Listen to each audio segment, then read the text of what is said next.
ஆன்மீக சொந்தங்கள் அனைவருக்கும் அன்பான மாலை வணக்கம். நாம் நம்மளுடைய சேனலில் தொடர்ந்து நிறைய சுவாரஸ்யமான ஆன்மீகம் சார்ந்த தகவல்களை தாங்க பார்த்துட்டு வந்துட்டு இருக்கோம்.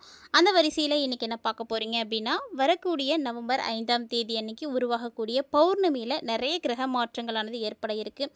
அதாவது 5ஆம் தேதிக்கு பிறகு ஏற்படக்கூடிய கிரக மாற்றங்கள் என்னென்ன, அந்த கிரக மாற்றங்களானது என்ன பலன்களை விருச்சிகராசினியர்களுக்கு கொடுக்க இருக்குது, இந்த நவம்பர் மாதம் முழுக்க உங்களுக்கு என்ன நடக்க போகுது, எதுலேருந்தெல்லாம் நீங்கள் எச்சரிக்கையாக இருந்துக்கணும் அப்படின்றத பற்றின நிறைய சுவாரஸ்யமான தகவல்களை தான் இந்த பதிவில் நீங்கள் பார்க்க போகிறீங்க.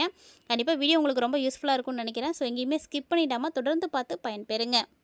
பொதுவாக பௌர்ணமியை ரொம்ப சிறப்பு வாய்ந்த நாள் அப்படின்னு சொல்லுவாங்க. எல்லா நாட்களை விட பௌர்ணமி அமாவாசைக்கு தனித்துவமான சிறப்புகள் இருக்குது. ஏன்னா இது எல்லாமே நம்மளுடைய வாழ்க்கையில் மிகப்பெரிய ஏற்றங்களை கொடுக்கக்கூடிய நல்ல திதிகள். இந்த திதிக்கு அப்புறமா வரக்கூடிய நாட்களில் கண்டிப்பாக மாற்றங்கள் இருக்கும். ஸோ பொதுவாகவே 15 நாட்களுக்கு ஒரு முறை பௌர்ணமி வரும். ஒரு மாதத்துக்கு ஒரு பௌர்ணமி வந்தாலுமே கூட இந்த ஒவ்வொரு மாதத்தில் வரக்கூடிய பௌர்ணமிக்குமே தனித்துவமான விசேஷ குணாதிசயங்கள் இருக்கும். அப்படி தான் நவம்பர் மாதத்தில் வரக்கூடிய பௌர்ணமி. இது தமிழ் மாதத்தினுடைய கணக்கின்படி பார்த்திங்கன்னா ஐப்பசி பௌர்ணமி. இந்த ஐப்பசி பௌர்ணமிக்கு மட்டும் ஏன் இவ்வளவு சிறப்பு அப்படின்னா, இந்த பௌர்ணமியில் தான் நம்ம இந்த உலகையே ஆளக்கூடிய எம்பெருமான் ஈசன் உலகுக்கே படியளந்த நாள். ஸோ அந்த நாளில் எம்பெருமான் ஈசனை அன்னத்தால் நம்ம அபிஷேகம் செய்து வழிபாடுகள் செய்கிறோம். ஸோ அதைத்தான் அன்னாபிஷேகம் அப்படின்னு சொல்லுவாங்க. இந்த அன்னாபிஷேகத்தை பார்த்தாலே போதும் நமக்கு கோடி புண்ணியம். ஸோ எல்லாராலையும் பார்க்க முடியுமா அப்படின்னா கண்டிப்பாக முடியாது. தொடர்ந்து பார்க்கக்கூடியவங்களுக்கு இதனுடைய பலன்கள் எப்படி இருக்கும் அப்படின்னு தெரியும். தெரிஞ்சோ தெரியாமலோ அந்த நாளில் போய் நீங்கள் அந்த அன்னாபிஷேகத்தை பார்த்துட்டீங்க அப்படின்னா அந்த வருடம் முழுக்க உங்களுக்கு கண்டிப்பாக அன்னத்திற்கு எந்த ஒரு குறைவும் இருக்காது. தன தானியத்துக்கு பிரச்சனைகள் இருக்காது. அன்னத்தால் ஏற்படக்கூடிய தோஷமானது இருக்காது. அது மட்டும் கிடையாது, உங்களுடைய எல்லா வகையான பாவங்களும் தீர்ந்து போகும். அப்படிப்பட்ட சிறப்புமிக்க ஒரு பௌர்ணமி தான் நவம்பர் 5ஆம் தேதியான புதன்கிழமை அன்னைக்கு வந்திருக்கக்கூடிய பௌர்ணமி. இந்த பௌர்ணமியில் உங்கள் வீட்டுக்கு பக்கத்தில் இருக்கக்கூடிய எல்லா சிவ ஆலயங்களிலுமே அன்னாபிஷேகம் நடத்துவாங்க. ஸோ கண்டிப்பாக போய் பாருங்கள். போக முடியாதவங்க, வயசானவங்க, இப்படி யாருமே இந்த நாளில் கவலை மட்டும் படாதீங்க. சந்தோஷமாக நீங்கள் இருக்கக்கூடிய இடத்துல இருந்து எம்பெருமான் ஈசனை மனசார நினைத்துட்டு நீங்கள் பிரார்த்தனை செய்துக்கோங்க. ஏன்னா எங்கும் நிறைந்திருக்கக்கூடியவர் எம்பெருமான் ஈசன். ஸோ அவரை எங்கே இருந்து நினைத்தாலும் நமக்கு முக்திகளை கொடுப்பார். அதனால தான் நினைத்தாலே முக்தி தரக்கூடிய சிவபெருமான திருவண்ணாமலை தலத்தோடு ஒப்பிட்டு சொல்லுவாங்க. திருவண்ணாமலையில் இருக்கக்கூடிய அருணாச்சலேஸ்வரரை நினைத்தாலே முக்தியை கொடுத்துருவார். ஸோ அப்படி இருக்கும் பொழுது நம்ம எங்கே இருந்து வேண்டுமானாலும் ஈசனை வழிபாடுகள் செய்யலாம். தவறு கிடையாது. பாக்கியம் இருக்கக்கூடியவங்க யாருமே இந்த வாய்ப்பையும் மிஸ் பண்ணிடக்கூடாது. ஸோ நேரில் போய் நீங்கள் பார்த்தீங்க அப்படின்னா அது உங்களுக்கு கோடி புண்ணியம். அதாவது கோடி லிங்கங்களை ஒரே முறை நீங்கள் தரிசனம் செய்த ஒரு பலன் கிடைக்கும். ஒரே நாளில் நம்மளால் கோடி லிங்கங்களை தரிசனம் பண்ண முடியுமா? தேடி தேடி பார்த்தாலுமே கூட நம்மளால் பார்த்து வழிபாடு செய்ய முடியாது. அப்படிப்பட்ட எல்லா லிங்கங்களையும் ஒரு சேர வழிபாடு செய்யணும் அப்படின்னா அதுக்கு இந்த ஒரு நாள் மட்டும்தான் ஏற்ற நாளாக இருக்கும். அதனால் எல்லாருமே போய் பார்த்துட்டு வாங்க. ஸோ இதில் பார்க்குறதுனால பல விஷயங்கள் உங்களுக்கு மாற்றங்களை கொடுக்கும். நம்பிக்கையோடு செய்யுங்க. நவம்பர் மாதத்தில் ஏற்படக்கூடிய இந்த கிரக மாற்றங்களானது என்ன மாதிரியான பலன்களை கொடுக்க போகுது அப்படின்றத பார்க்கலாம். கண்டிப்பாக எல்லாருமே இந்த பௌர்ணமியை பற்றின சிறப்புகளை நீங்கள் தெரிஞ்சிட்ருப்பீங்கன்னு நினைக்கிறேன். தொடர்ந்து நம்மளுடைய பதிவுகளில் ஒவ்வொரு பதிவுகள்லையுமே நம்ம இந்த பௌர்ணமியை பற்றின சிறப்புகளை கொடுத்துட்டே தான் இருக்கோம். எந்த பதிவில் பார்த்தாலுமே இந்த பௌர்ணமியை பற்றின சிறப்புகளை உங்களால் பார்த்து தெரிஞ்சிக்க முடியும். ஸோ கண்டிப்பாக உங்களுடைய நண்பர்கள் மற்றும் உறவினர்களோட இந்த பதிவையும் ஷேர் பண்ணிவிடுங்க. அவர்களும் பார்த்து பயன்பெறட்டும். இந்த பதிவில் நம்ம இப்போ விருச்சிகராசினியர்களுக்கு எப்படி இருக்குது அப்படின்றத பார்த்துடலாம். 2025ஆம் வருடத்தினுடைய 11ஆவது மாதமான நவம்பர் மாதத்தில் குரு பகவான் கடகராசியில் உச்ச பலத்தில் இருக்கிறாருங்க. அதுவும் இவர் பார்த்தீங்கன்னா நவம்பர் 11ஆம் தேதி பார்த்தீங்கன்னா வக்ரகதியை வேற அடைகிறாரு. பொதுவாக ஒரு சில ராசிக்காரர்களுக்கு குரு பகவானுடைய பயிற்சி நல்ல பலன்களை கொடுக்கும்.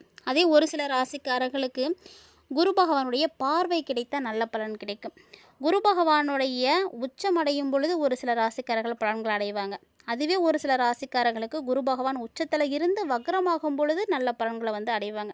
ஸோ ஒவ்வொருத்தங்களுக்கு ஒவ்வொரு மாதிரியான பலன்கள் தான் கிடைக்கும். ஏன்னா 12 ராசிக்காரர்களுக்கும் ஒரே மாதிரியான நன்மைகள் கிடைக்கிறது கிடையாது, பலன்களும் கிடைக்கிறது கிடையாது.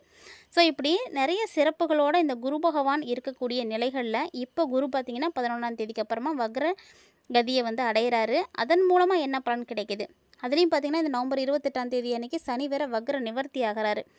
ஸோ இந்த மாதிரியான சூழ்நிலைகளில் நிறைய மாற்றங்கள் விருச்சிகராசினியர்களுக்கு ஏற்பட இருக்குது. அதை பற்றி தான் நம்ம தொடர்ந்து பார்க்க போகிறோம். மேலும் இந்த நவம்பர் மாதத்தில் சூரியனும் செவ்வாயும் இணைந்து செயல்பட போகிறாங்க. பொதுவாகவே சூரியனும் செவ்வாயும் இணையிறது மிகப்பெரிய யோகத்தை கொடுக்கும். இதனால் அரசியலில் இருக்கக்கூடியவர்களுக்கெல்லாம் மிகப்பெரிய யோகம் கிடைக்கும். அதே போல் இந்த டைமில் சூரியனும் செவ்வாயும் இணையக்கூடிய இந்த மாதத்தில் பிறக்கக்கூடிய குழந்தைகள் ரொம்ப யோகக்கார குழந்தைகளாக இருப்பாங்க. கிரகநிலைகள் எல்லா விதமான மாற்றங்களையும் ஏற்படுத்தி கொடுக்கும். எல்லா ராசிகளுக்குமே தாக்கங்களை கொடுக்க போகுது.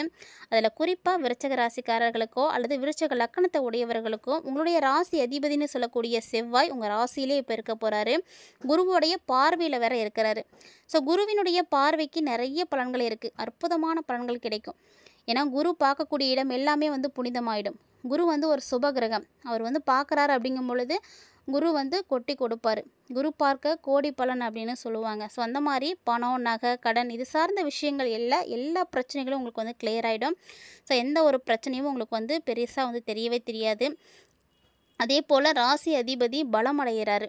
பலமாகறதுனால உங்களுக்கு இருக்கக்கூடிய கெட்ட எண்ணங்கள், கெட்ட தொடர்புகள், தேவையில்லாத பழக்க வழக்கங்கள் இது எல்லாமே டோட்டலாக போயிடும் உங்களை விட்டு. அதே போல் வேலைவாய்ப்பு இல்லாமல் இருக்கக்கூடிய விருச்சிக ராசி நேயர்களுக்கெல்லாம் நல்ல முயற்சிகள் இருக்குது, ரொம்ப நாளாக நான் ட்ரை பண்ணிகிட்டு இருக்கேன் அப்படின்ற பட்சத்தில் கண்டிப்பாக உங்களுக்கு வேலை கிடைக்கும். ஸோ வலிமை அடையக்கூடிய ஒரு நேரம். எல்லா வகையிலையுமே நீங்கள் வலிமை அடைய போகிறீங்க. இது நாள் வரைக்கும் உங்களுக்கு எதெல்லாம் கிடைக்காம தட்டி போனதோ அதெல்லாம் இப்போ உங்களுக்கு கிடைக்க போகுது. குறிப்பாக வேலையில் இருந்து வந்த பிரச்சனைகள் சரியாக போகும். ஸோ நீங்கள் அந்த வேலையை இனி ஈஸியாக செய்ய முடியும். இவ்வளோ நாளாக கஷ்டப்பட்டுட்டு கூட செய்துட்டு இருந்திருப்பீங்க, அப்போல்லாம் அதை சரியாக போயிடும். அதே போல் கடன் பிரச்சனை முற்றிலுமாக தீரப்போகுது. விருச்சிக ராசி நேயர்களுக்கு கடனை அடைக்கிறதுக்கான நல்ல வாய்ப்புகள் கிடைக்கும். நல்ல வேலை கிடைக்கும், நல்ல வருமானம் கிடைக்கும். அதன் மூலமாக கடன் பிரச்சனை எல்லாமே உங்களுக்கு காணாமல் போயிடும். கடன் சார்ந்த விஷயங்களாக இருக்கட்டும், நோய் சார்ந்த விஷயங்களாக இருக்கட்டும் எல்லாமே கிளியராக போகுது. குருவோடைய பார்வை உங்கள் பக்கம் இருக்குது. அதனால் நல்ல யோகம்தான். 10ஆம் அதிபதியாக இருக்கக்கூடிய சூரியன் ராசிக்குள்ளே வரப்போகிறாரு. ஸோ இவர் ராசிக்குள்ளே வரதுனால தொழில் செய்யக்கூடிய விருச்சிக ராசி நேயர்களுக்கு தொழில் பார்த்திங்கன்னா ரொம்ப நல்லா இருக்கும். சொந்த தொழில் தொடங்கணும் அப்படின்னு நினைக்கிறவங்களுக்கு அதற்கான யோகங்களும் ஏற்படும். தொழிலில் இருந்து வந்த எல்லா விதமான பிரச்சனைகளும் காணாமல் போகும். ஸோ தொழிலில் இருக்கக்கூடிய அந்த தொய்வு நிலையெல்லாம் நீங்கி, அந்த இருள் நீங்கி ஒரு பிரகாசம் கிடைக்கும், வெளிச்சம் தெரியும். ஸோ அடுத்த கட்டத்தை நோக்கி நீங்கள் போகணுன்னா என்ன செய்யணும் அப்படின்றத நீங்கள் சிந்திப்பீங்க.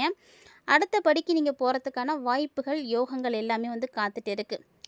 ஸோ இது வரைக்குமே ஒரு இடத்துலேருந்து இன்னொரு இடத்துக்கு போகிறீங்க, ஒரு கட்டத்துலேருந்து இன்னொரு கட்டத்துக்கு போகும்பொழுது நம்ம யாரையாவது ஒருத்தரை எதிர்பார்ப்போம். ஆனால் இப்போது நீங்கள் யாரையுமே எதிர்பார்க்கவே தேவையில்லை. நீங்களே அடுத்த விஷயத்தை நோக்கி ஓட ஆரம்பிச்சிருவீங்க. என்ன செய்யலாம், அடுத்து என்ன செஞ்சால் நமக்கு நல்லது நடக்கும் அப்படின்றத பற்றின சிந்தனைகள், ஒரு தெளிவு எல்லாமே உங்களுக்கே கிடைச்சிடும். ஸோ யாரையுமே நீங்கள் சார்ந்து இருக்க மாட்டீங்க, யாரையும் எதிர்பார்க்க மாட்டீங்க. ஒரு விஷயம் செய்யணுன்னா இவங்களுடைய ஒத்துழைப்பு வேணுமோ அப்படின்ற மாதிரி எந்த ஒரு எதிர்பார்ப்பும் இல்லாமல் நீங்கள் அடுத்த கட்டத்தை நோக்கி செய்ய முடியும். ஜாதகத்தில் சனி வக்ரமாக இருந்தார்னா பொருளாதாரமும் சரி, பண வரவும் சரி உங்களுக்கு ரொம்ப சிறப்பாக இருக்கும். ஸோ எல்லா வகையிலுமே உங்களுக்கு நன்மைகள் நடக்கும். அதே போல் 3 4 உடையவராக இருக்கிறதுனால முயற்சிகள் எல்லாமே வெற்றி பெற ஆரம்பிச்சிடும். ஆரோக்கியம் ரொம்ப ரொம்ப சிறப்பாக இருக்கும். விருச்சிக ராசி நேயர்கள் ஆரோக்கிய ரீதியான பிரச்சனைகள் எல்லாம் பார்த்துட்ருக்கீங்க அப்படின்னா கூட இப்போ அது எல்லாமே சரியாக போயிடும். இனிமேட்டுக்கு உங்களுக்கு ஆரோக்கிய ரீதியான பிரச்சனைகள்னால் எதுவுமே இருக்காது. இது எல்லாமே சனி பகவானும் உங்களுக்கு நல்ல இடத்துல இருந்தால் மட்டும்தான் நடக்கும். ஒருவேளை சனி பகவான் நல்லா இல்லை அப்படின்னா உங்களுக்கு ஒரு சில பிரச்சனைகள் ஏற்படலாம். அதுவும் நவம்பர் மாதம் 28ஆம் தேதிக்கு அப்புறமா உங்களுக்கு இன்னும் நல்ல விஷயங்கள்லாம் நடக்கும். வீடு, மனை, சொத்துக்கள் வாங்கிறதுக்கான யோகம் இருக்குது. ஒரு முறைக்கு 2 முறை ஏதாவது ஒரு விஷயங்களை செய்கிறீங்க, அதில் தோல்விகளை பார்க்குறீங்க அப்படின்னா முயற்சி செய்யுங்க. ஏன்னா ஒரு முறை தோத்துட்டோம் அப்படின்றதுக்காக அதை அப்படியே கைவிட்டக்கூடாது. ஒரு முறைக்கு 2 முறை நீங்கள் முயற்சிகளை போடுறது நல்லது தான். ஏதாவது ஒரு வகையில் நீங்கள் அதை சக்ஸஸ் பண்ணிவிடுவீங்க. ஸோ அதனால் அடுத்தடுத்து நம்ம செய்துகிட்டே இருக்கோமே அப்படின்ற கவலையெல்லாம் விட்டுட்டு தொடர்ந்து முயற்சி பண்ணணும். 7 மற்றும் 12ஆம் வீட்டுக்கு அதிபதியாக இருக்கக்கூடிய கிரகங்கள் எல்லாமே இந்த இடத்துல உங்களுக்கு சிறப்பான யோகத்தை ஏற்படுத்தி கொடுக்க இருக்காங்க. ஸோ அதன் மூலமாக உங்களுக்கு இன்னும் நிறைய பலன்களானது கிடைக்க இருக்குது அப்படின்னே சொல்லணும். என்னென்ன வகைகளில் இருக்குது அப்படின்னு பார்த்தீங்கன்னா, உங்களுக்கு 7 மற்றும் 12 ஆகிய இடங்களுக்கு அதிபதியாக இருக்கக்கூடிய கிரகம் யாருன்னா சுக்கிரன் தான். அவர் இப்போது உங்களுக்கு புதனோடு சேர்ந்து செயல்பட போகிறாரு. ஸோ லக்ஷ்மி நாராயண யோகம் கிடைக்க போகுது. லக்ஷ்மி நாராயண யோகம் கிடைச்சிது அப்படின்னாலே பணம் சார்ந்த விஷயத்துக்கு பிரச்சனைலாம் இருக்காது. ஸோ இந்த விருச்சிக ராசியுடைய ஆண்கள் யாராவது திருமணத்திற்காக பெண் பார்த்துட்ருக்கீங்க அப்படின்னா கண்டிப்பாக உங்களுக்கு வெளிநாட்டிலையோ வெளி மாநிலத்திலையோ ஒரு நல்ல இடத்துல இருந்து பெண் அமையறதுக்கான வாய்ப்புகளும் இருக்குது. அதே போல் வெளி இடங்களுக்கு சுற்றுலா போகிறதுக்கான யோகமும் இருக்குது. மகிழ்ச்சிகரமாக இருக்கும் இந்த நவம்பர் மாதம் உங்களுக்கு. நீங்கள் எதிர்பார்த்ததை விட ரொம்ப நல்லாவே இருக்கும். பணவரவும் அற்புதமாக இருக்கும். குரு உச்சமாக இருந்தாலும் சரி, 11ஆம் தேதிக்கு மேலே வக்ரகதியை வந்து அடைந்தாலும் சரி, எது ஆனாலுமே உங்களுக்கு பாதிப்பு கிடையவே கிடையாது. ஸோ பயப்பட தேவையில்ல. பெருசாக எந்த பாதிப்புகளையும் குரு பகவான் உங்களுக்கு கொடுக்க மாட்டார். பொருளாதாரமாக இருக்கட்டும், குடும்பத்தினுடைய தேவையாக இருக்கட்டும், உங்களுடைய குழந்தைகளுடைய தேவைகளாக இருக்கட்டும், இப்படி எல்லா தேவைகளையுமே நீங்கள் சரி செய்யக்கூடிய ஒரு அற்புதமான மாதம் தான் இந்த நவம்பர் மாதம். நவம்பர் மாதம் உங்களுக்கு நல்ல ஒரு மாற்றத்தை கண்டிப்பாக கொடுக்க இருக்குது. ஸோ திடீர் பணவரவுக்கு வாய்ப்பு இருக்குது. கெட்டது எல்லாமே உங்களை விட்டு போயிடும். அது மட்டும் இல்லாமல் குலதெய்வத்தினுடைய அருள் உங்களுக்கு இப்போ கிடைக்க போகுது. ஸோ வீடியோ பார்த்துட்டு இருக்கக்கூடிய நேயர்களில் விருச்சிக ராசி நேயர்களே, உங்களுடைய குலதெய்வம் என்ன அப்படின்றத மறக்காமல் வந்து கமெண்ட் பண்ணுங்கள். வீடியோ பிடிச்சிருந்ததுன்னா லைக் பண்ணுங்கள், ஷேர் பண்ணுங்கள், மறக்காமல் கமெண்ட் பண்ணுங்கள். இது மட்டும் இல்லாமல் இந்த பதிவில் நீங்கள் பார்த்து தெரிஞ்சிட்ருக்கக்கூடிய சுவாரஸ்யமான தகவல்களை போல் இன்னும் நிறைய இன்ட்ரெஸ்டிங்கான தகவல்களை நீங்கள் தெரிஞ்சுக்கணும்னு நினைக்கிறீங்கன்னா மறக்காமல் நம்ம சேனலை சப்ஸ்கிரைப் பண்ணிவிட்டு ஃபாலோ பண்ணிக்கோங்க. ஆன்மீக ரீதியாக நம்மளுடைய சேனலில் கொடுக்கப்படக்கூடிய ஒவ்வொரு பரிகாரங்களுமே ரொம்ப எளிமையான முறையில் கொடுத்துட்டு இருக்கோம். ஸோ அதையும் தொடர்ந்து செய்து பயன்பெறுங்க. மீண்டும் இது போல் சுவாரஸ்யமான தகவல்களோட மற்றும் ஒரு தலைப்பில் சந்திக்கலாம்.